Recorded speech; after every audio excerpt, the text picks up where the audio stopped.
Escuchas Dimensión Oculta por Carmen Pérez. Un espacio donde exploramos lo desconocido, damos voz a los expertos y nos sumergimos en historias que nos invitan a cuestionar la realidad. Misterios, entrevistas y curiosidades que desafían nuestra percepción del mundo. Prepárate, porque comienza un nuevo episodio.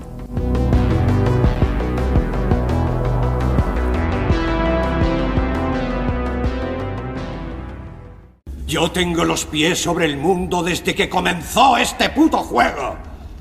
He alimentado todas las sensaciones que el hombre ha querido experimentar. Siempre me he ocupado de lo que quería y nunca le he juzgado. ¿Por qué? Porque nunca le he rechazado. A pesar de todas sus imperfecciones, soy un devoto del hombre. Soy un humanista. Puede que el último humanista. ¿Quién en su sano juicio, Kevin, podría atreverse a negar que el siglo XX ha sido mío por completo? ¡Todo mío, Kevin! ¡Todo mío! Mío. Estoy pletórico. Ha llegado mi oportunidad.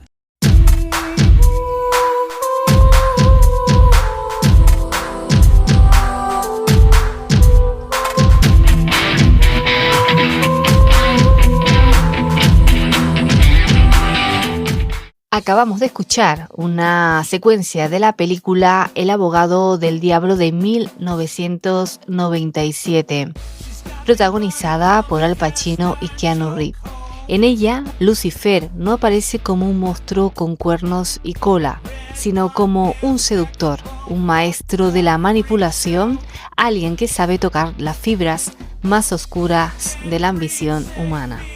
Y es que a lo largo de la historia, la figura de Satán se ha transformado una y otra vez, de ángel caído a símbolo de rebeldía, de monstruo aterrador a excusa política, de icono cultural a estandarte de movimientos modernos. Pero, ¿qué hay detrás de todo esto? ¿Es el satanismo una religión real, una herramienta de poder o simplemente un mito que se ha usado para imponer miedo y control? En unos instantes tendremos con nosotros a un invitado muy especial, quien nos va a ayudar a desentrañar la verdadera historia del culto al mal. Así que no se muevan, porque en breve sabremos quién es y nos adentraremos en este oscuro y fascinante territorio. Esto es Dimensión Oculta.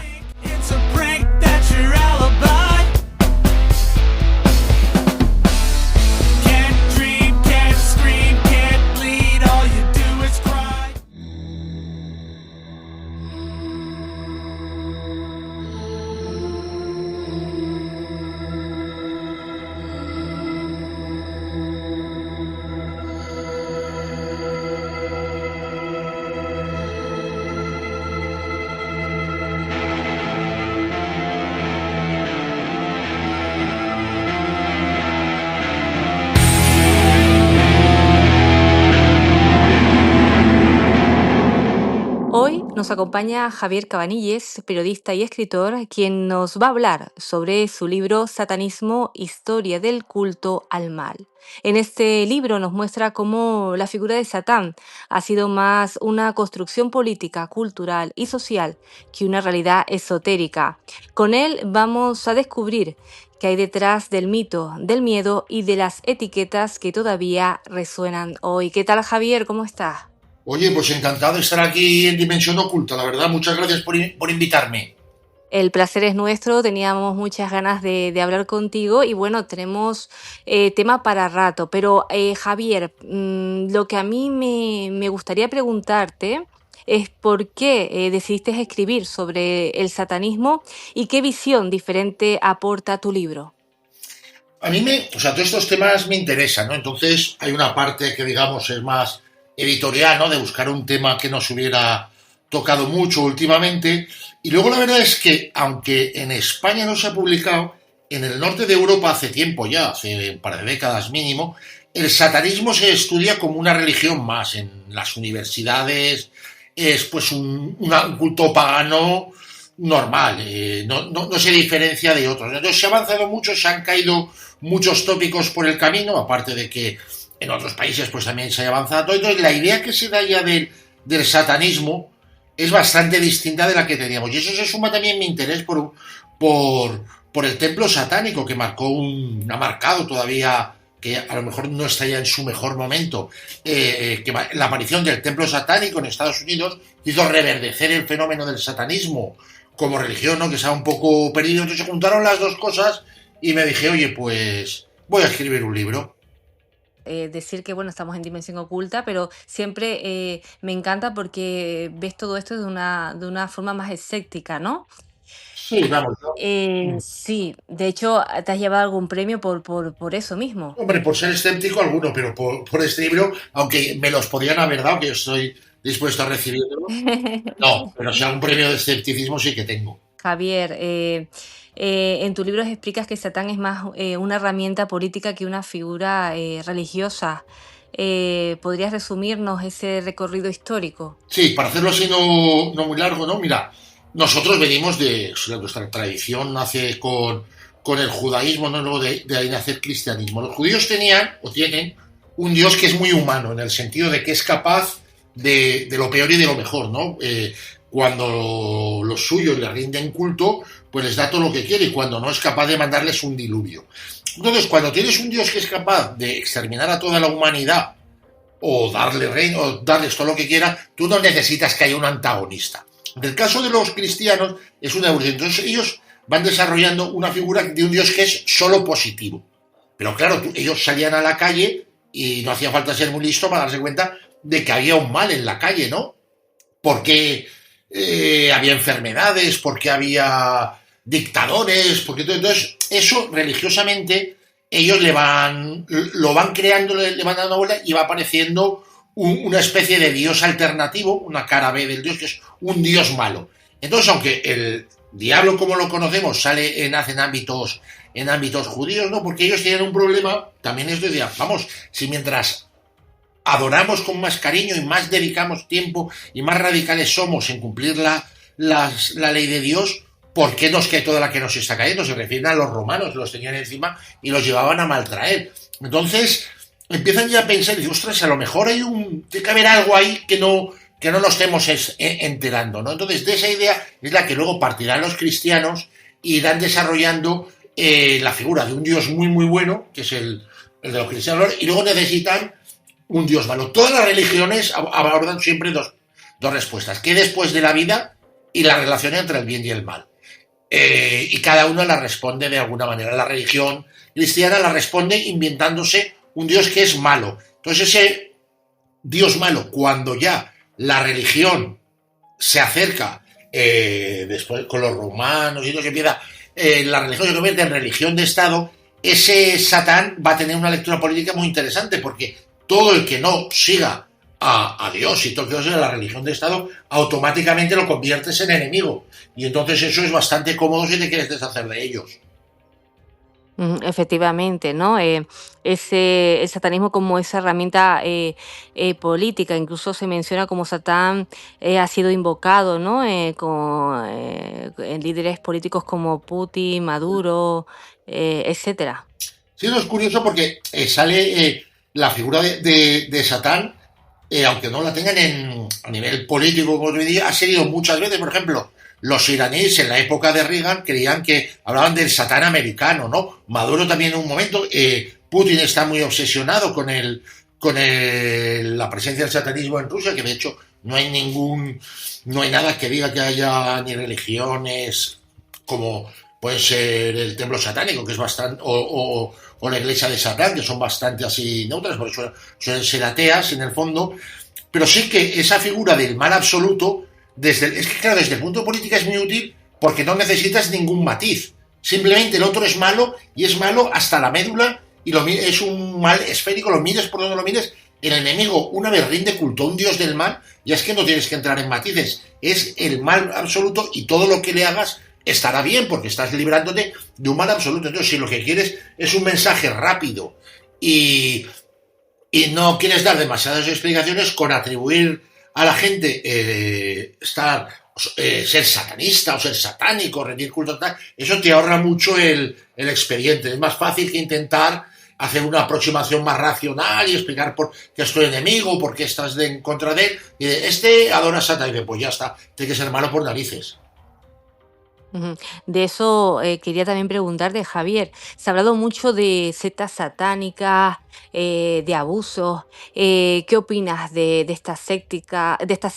¿Hay algo de verdad La verdad, o no? la verdad es que, aunque ha habido muchas acusaciones, gente condenada y de eso, sectas satánicas que abusen de menores, no existe ningún caso concreto probado en ningún lugar del mundo.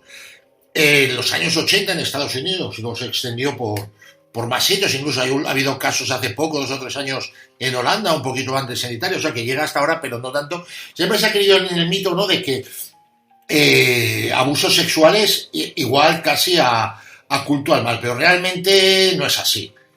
Sabemos que ha habido muchos abusos sexuales en el seno de la Iglesia Católica que se han podido investigar, incluso con todo el poder que tiene la Iglesia Católica en países, yo que sé, como Malta o como Irlanda, que son muy cristianas y muy católicas, incluso ya han tenido que rendir cuentas. Entonces piensa que hay unos grupúsculos pequeñitos de gente que adora a Satán, que tienen la capacidad para meterse dentro de la sociedad y recurrir a los abusos y todo eso es absolutamente falso. Eso lo que se suele hacer en los casos, vamos, que se conocen, cualquiera que revise, pues desde el caso McMartin en adelante, en Estados Unidos, dentro del pánico satánico, ahí digamos que eran a grupos satánicos más de andar por casa, no es un grupo dentro de la comunidad que se dedica al satanismo, pero con el paso del tiempo el satanismo que abusa de menores es el que se le atribuye a las grandes élites y tal. En el caso de la lista Epstein, por ejemplo, que ahí sí que parece, o más que parece, no es bastante evidente que ha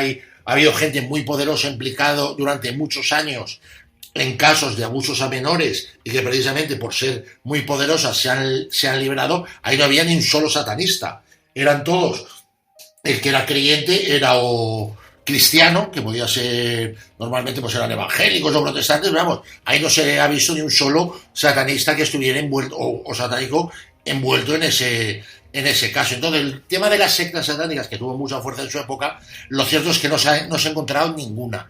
Que pueda haber algún caso concreto de un chalao que mezclara y todo eso, puede ser, pero eso ahí se distingue más que satanistas, es decir, gente como yo, que como religión, pues el satanismo, eso se les suele conocer como adoradores de Satán. Y es gente que tiene una idea, digamos, positiva de lo que se conoce como el Satán histórico o el Satán de la Biblia, ¿no? Entonces ahí a veces aparecen casos relacionados sobre todo con la Orden de los 9 ángulos, que es más que no tiene una organización realmente, es una corriente de pensamiento dentro del satanismo, que ellos sí que defienden la pederastia directamente. Y ha habido muchos casos vinculados también a grupos nazis, donde son grupos nazis vinculados a esta forma de entender el satanismo, que o han practicado la pederastia o que tienen textos en los que lo ven de manera positiva. Pero el miedo es que hayan grupos de satanistas abusando de niños, te ha demostrado que es falso.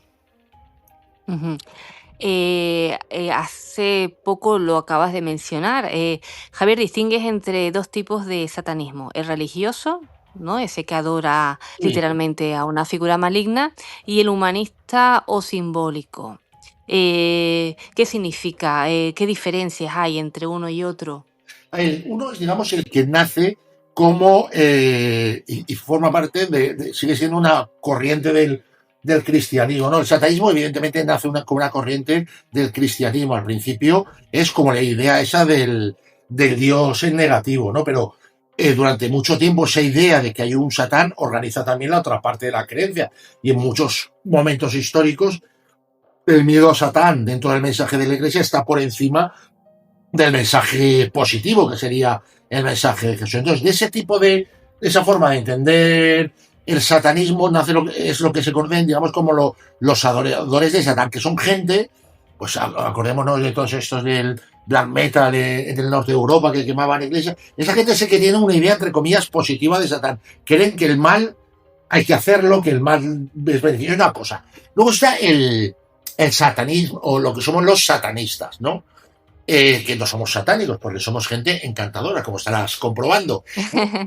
Viene de un Satán ya desacralizado, ¿no? Cuando se convierte más, empieza en la Edad Media y es un proceso paulatino y tal, pero se va desacralizando, ¿no? Entonces ya queda la figura de Satán como el rebelde, como el que dice, oiga, ¿por qué tengo yo que adorar a Dios? ¿Por qué me viene este señor diciendo que él me va a llevar al cielo, pero que como ose contradecirle me manda al infierno? A lo mejor yo no quiero tener ninguna relación con él, o yo no veo que sea tan bueno si lo que me está haciendo es un chantaje.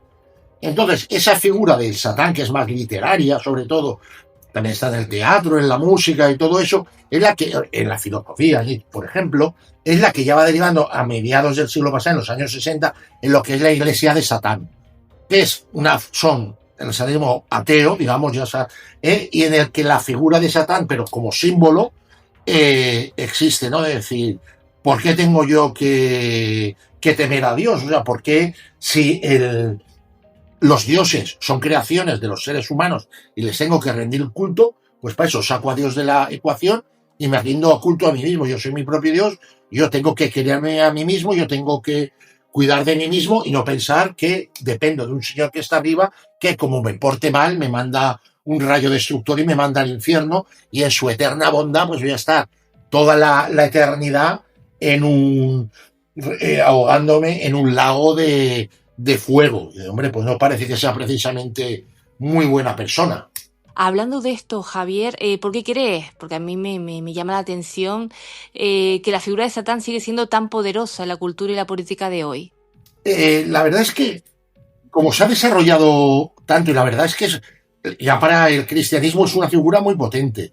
Entonces, todas las rebeldías en un momento dado han pasado por Satán. Cuando nace el anarquismo, cuando nace el socialismo, cuando nace el feminismo, en un momento dado la figura y la metáfora de Satán aparece, ¿no? Como el cómplice, como el ayudante, como el que se rebela contra el poder establecido. Entonces esa figura del rebelde, que es muy atractiva, se ha ido renovando en cada movimiento social. Entonces, por ejemplo, lo hemos visto mucho en el rock and roll, por ejemplo, sobre todo en el heavy y todo eso, aunque no la gente necesariamente fuera satánica o satanista, sí que la figura esa de la rebeldía con los simples cuernos ya dice, oye, yo estoy en contra, ¿no? Entonces, es una figura tan fuerte y tan fácil de utilizar, y sobre todo que es muy fácil de traerla a tu terreno, porque aunque hablamos de un Satán muy grande y todo eso, luego los márgenes tampoco están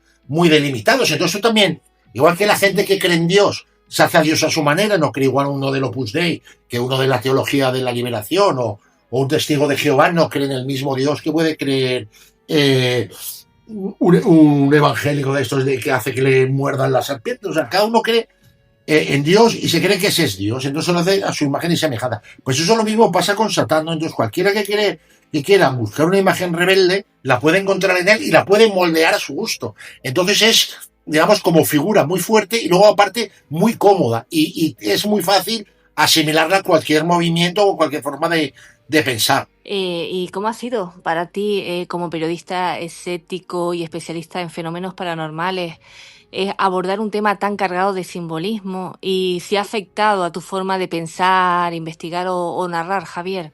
No, yo creo que no, porque digamos que el proceso, normalmente siempre te preguntan, la gente se hace satanista o es satanista. Yo creo que a todos nos pasa lo mismo, que en un momento que empieza a salir y de ostras, pues eso es lo que yo pensaba, ¿no?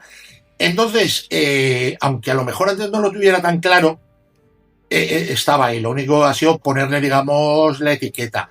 Entonces, y la visión que yo tenía del mundo encaja bastante bien en todo, en la visión escéptica, ¿no?, que tiene el satanismo, porque luego, curiosamente, Anton LaVey, el fundador de la Iglesia de Satán, que tenía, a veces era un poco ambiguo, ¿no?, pero por ejemplo, era una persona que creía mucho en la ciencia. Él rechazaba todo tipo de supersticiones, y eso también eso lo he heredado también el templo satánico, de rechazar todo tipo de supersticiones y tener una mentalidad muy científica. Luego, cada uno, hay gente que no es tan científica como yo, ¿no? Entonces, es un tipo de pensar que se acomoda, desde mi punto de vista, bastante cómodo, porque una religión tiene que tener, digamos, una cosmovisión, ¿no? Una explicación del mundo. Pues mi explicación es el Big Bang. Y a partir de ahí, entonces no me complico. Y encaja muy fácilmente dentro de la idea del satanismo de una naturaleza que no necesita de Dios para ver a partir de una explosión y unas leyes de la haber llegado a donde llegamos. Yo creo que en ese sentido el satanismo encaja bastante bien. ¿Y qué mensaje te gustaría que el lector se lleve después de leer tu libro, Satanismo, Javier? Sobre todo que se dé cuenta de que en realidad todas las religiones son iguales. A mí esta me interesaba más y como había leído mucho, digo, pues yo estoy en situación de explicar, pero que en realidad todas las religiones son iguales y parten de necesidades humanas de explicar el momento y evolucionan en función de la cultura, del contexto, del tal. En mi libro habla del satanismo, pero si lo hubiera escrito sobre el Islam, sobre el cristianismo, sobre el budismo, sería la misma. Verían que el mecanismo es el mismo.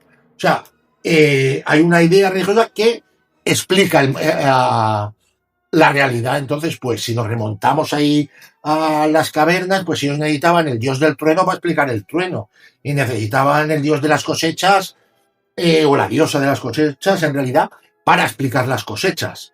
Entonces, a medida que hemos ido andando, pues llega un momento que para explicar el mal, una corriente del judaísmo, que es el cristianismo, necesita tener un Dios que sea el más absoluto y les encaja perfectamente. Otras religiones no han tenido esa necesidad. Entonces, todas las religiones funcionan más o menos igual. ¿Qué diferencia hay con el satanismo? Que es más divertida. Pero todas, yo creo que sería un poco de... Y luego desmitificarlas, ¿no? Por un lado, porque la gente les dice, ¿cómo puedes ser ateo y ser satanista, ¿no? Porque es una religión y dice, pues efectivamente, tiene algo de contradicción, pero como las contradicciones se enriquecen, luego también te hace ser un poquito más abierto, ¿no? Porque si eres como escéptico y todo eso, pues a veces somos muy duros con las religiones. No con la persona que cree, sino con el hecho de religioso. Pues yo también en mi libro, el que lo lea, verá que yo también soy muy crítico y que me río mucho de muchas cosas que tienen que ver con el satanismo, y sobre todo con unas versiones así un poco exageradas, es decir, vamos, a ti tú has cambiado una chifladura por otra, pero vamos, tampoco has ganado mucho haciéndote satanismo. Entonces, es entender los fenómenos religiosos, por qué los necesitamos y perderles un poco, digamos, el miedo y tal, y ver que en realidad todos son iguales. El por qué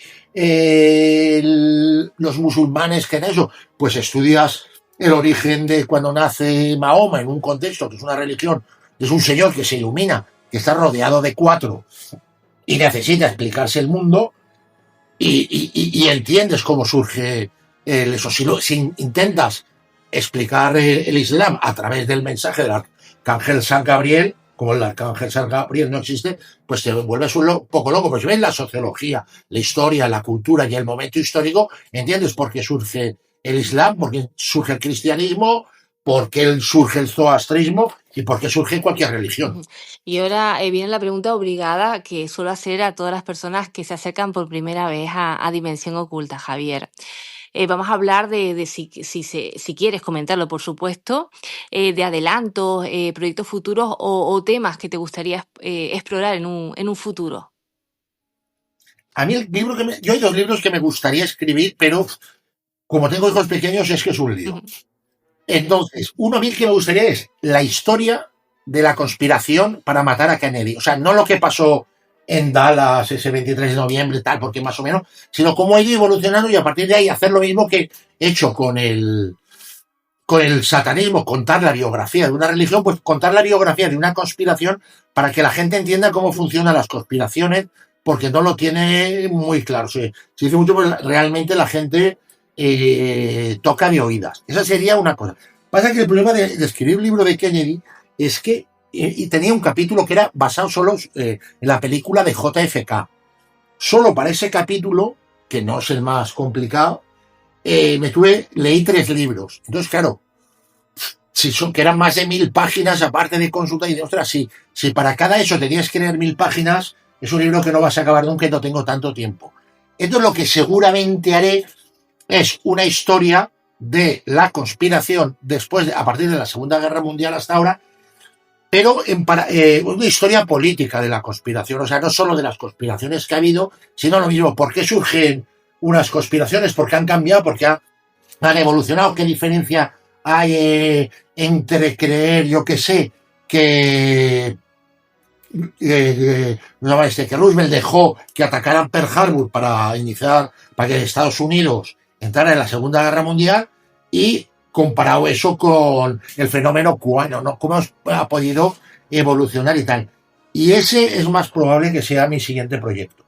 Proyecto bastante interesante que estaremos muy pendientes de él, seguro. Ya sí, estaremos mirando las redes o incluso hablaremos contigo, Javier, porque nos encantaría de nuevo tenerte por aquí, por Dimensión Oculta, si es posible. Y agradecerte que nos hayas traído este tema tan interesante, que estoy convencida que a los oyentes pues no les habrá dado curiosidad, y aquellos que no han leído tu libro pues seguro que en breve lo harán. Oye, pues muchísimas gracias, y claro, y a mí me podéis invitar para hablar cuando quieras. Estaré encantado de estar otra vez con vosotros. Luego, mira, aparte de mi libro, que espero que se lo compre todo el mundo, y luego ya si quiere que se lo lea, yo os voy a recomendar una peli, ¿vale? Venga. Que es muy poco conocida, pero la podéis buscar para que vean, sobre todo, que hay 1000 formas de entender lo que es el satanismo. Es una peli que es italiana, se llama El Demonio, que es un tal Brunello Rondi. Es muy chula porque es una película que es de neorrealista italiana, basada en unos trabajos académicos y cuenta la historia de una mujer en un pueblo muy conservador italiano y tal, que ella se agobia. Entonces, cómo reacciona en su entorno hasta que empieza a creer que está poseída y todo eso. Entonces, no tiene nada que ver con las figuras, por ejemplo, de el Satán que podamos encontrar, no sé, la profecía, o el Satán que podamos encontrar en El Exorcista, pero ya verá la gente con una visión muy distinta. Y a partir de eso de la cuantía, pues es más rico que lo que pensamos de eso de la misa negra, del tal. Y yo creo que es una forma, sobre todo, porque verán algo diferente y dirán, ostras, pues a lo mejor hay algo más de lo que hemos escuchado siempre, de esa parte trágica y un poco truculenta del satanismo. Pues tomamos nota de esa recomendación. Después incluso la buscaré seguro, Javier, y la pondré para aquellas personas que tengan curiosidad por verla. Que te digo que gracias, y espero escucharte pronto por aquí. Pues cuando quieras me llamas y repetimos, que me lo paso muy bien. Me alegro mucho, Javier. Un abrazo enorme. Hasta pronto. Un abrazo y hasta la próxima. Gracias.